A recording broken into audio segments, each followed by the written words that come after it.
In terms of selecting the chairman, remember that PF is the biggest political party in the Tonse Alliance. Okay? PF is the biggest political party in the Tonse Alliance. And my view is that, my personal view, not the official position of Tonse. Of the alliance, okay. Yes. My personal view is that when we select a chairman for Tonse, that chairman will come from the Patriotic Front. Okay? Because they are the biggest member of the Tonse Alliance. So it would only be appropriate for that chairman to come from the Patriotic Front. But I do not subscribe to people trying to hijack the process and impose themselves as chairman. Because for current purposes, the Constitution is very clear.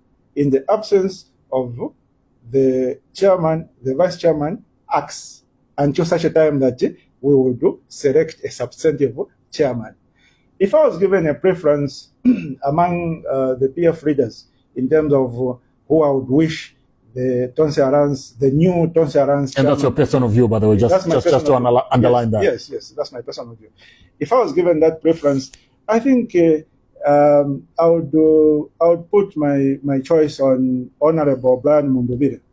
I think he's sober, and I think he can take us somewhere. You understand? That's my personal preference. In terms of the apparent disagreements which are in place now, the genesis of that is that I've explained this background a number of times. When our chairman left, when he was still alive, when he left the jurisdiction to go to South Africa to seek medical attention on the 19th of January 2025, he left the vice chairman as acting. That's Professor Dan Pule. Professor Dan Pule was the acting chairman because that's what the Constitution provides. He was not acting because ECL selected him or appointed him to act. No. In fact, the Constitution does not give the power to the chairman to appoint an acting. There's no such power given to the chairman. So even if ECL wanted to appoint anyone to be acting, he wouldn't have done that because the Constitution didn't give him that power. You understand?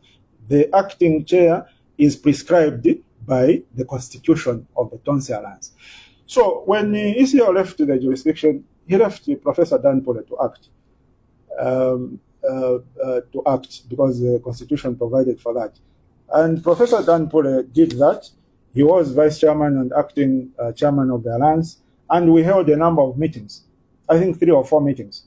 Okay. In those meetings, the other members of Tonse, including Honorable Given Rovinda, attended those meetings, chaired by the vice chairman, who was also acting chairman.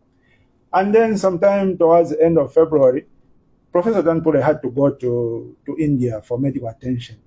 Okay? He had to leave the jurisdiction. So we faced ourselves with a situation whereby both the chairman and the vice was not around. So the question then is, what does the Constitution provide? You know, Article 3, the same Article 3 of the Constitution is very explicit. It says, when the chairman and the vice are both out of jurisdiction, the Council of Leaders shall meet and shall elect one among themselves to chair a particular meeting. Okay. So, assuming that there will be more than 2 people who are interested to chair a meeting, then you do an internal election. Yeah. But when we did meet, Honorable Given Rovinda expressed his desire to chair the meeting. There was no one else who had a desire to chair the meeting. Okay. So, Honorable Given Rovinda went through unopposed, so to speak. He chaired the meeting.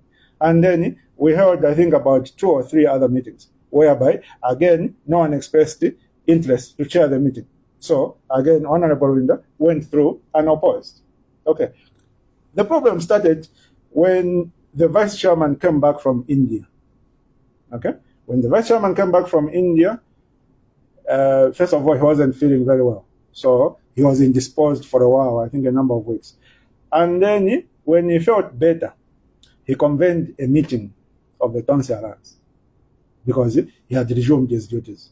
When that meeting was convened, there was resistance by Honorable Given Ruvinda and the people that supported him, because they claimed that he should remain the acting chairman.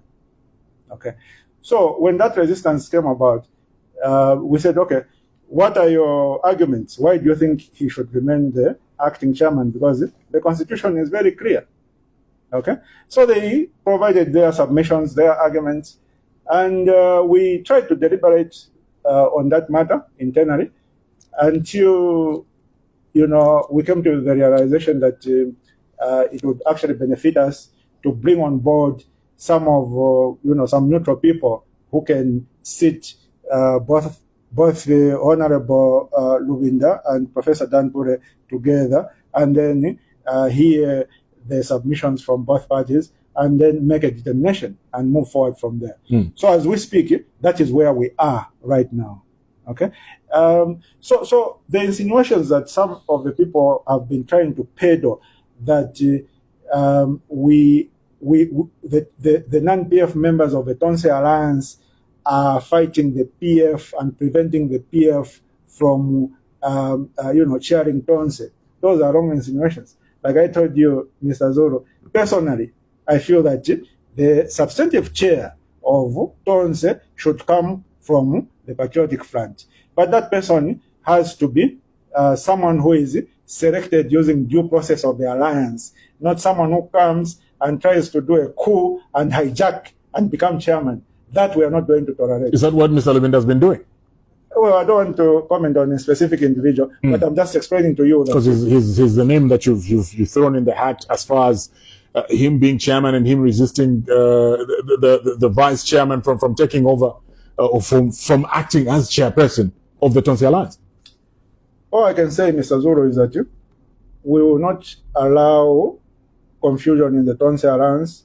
We will allow the constitution to be respected, and that there is